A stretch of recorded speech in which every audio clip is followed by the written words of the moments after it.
In Turkey, preliminary results indicate the country's hotly contested presidential race is likely headed to a second round of voting. With more than 98% of returns counted, state-run news is reporting that President Recep Tayyip Erdogan leads with 49.34% of the vote, while opposition candidate Kemal Kılıçdaroğlu has 45%. While results are not official, neither candidate looks to have reached the 50% threshold required to win the presidency outright. Still, Mr. Erdogan struck a self-assured tone while speaking from the balcony at his party headquarters. Kılıçdaroğlu was similarly confident as he told supporters he welcomed a possible runoff. CNN's Jomana Karadesh has more. As the polls predicted, this is turning out to be a very, very tight race.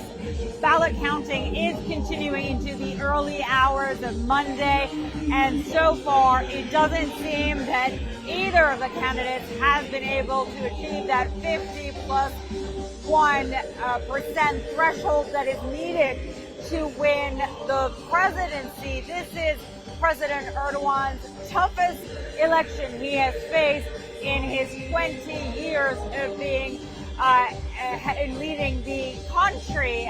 We heard from President Erdogan tonight coming out, addressing his people, addressing his supporters in an appearance on the balcony of his headquarters, the headquarters of his party in the capital, Ankara. That's usually where he delivers his victory speech, and tonight he came out and he said that he felt he needed to come out and speak to the people from that same balcony, saying that while there are no official preliminary results out yet and that the vote counting is continuing, he did sound confident, saying that he believes that they are in the lead, but at the same time accepting the possibility that this is headed towards a second round. We also heard from the opposition's candidate, Kemal Kılıçdaroğlu, also coming out and saying that they are ready for a runoff if this is what the Turkish people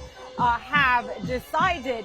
Now, here outside the headquarters of President Erdogan's AK party in Istanbul, we have seen his supporters turning out all night saying that they are here to show their support for President Erdogan. And if this is headed towards the second round, they are going to continue supporting him. They know that this has been a very tough election for him. And they believe that this is the man who represents them, who they want to represent Turkey and continue to lead the country. They believe that he has transformed this country into a regional power, a power on the world stage, and they want to continue on that path. On the other side, you've got the opposition that has been promising people change, promising to unseat President Erdogan, who they say has turned this into an autocratic country, and they are promising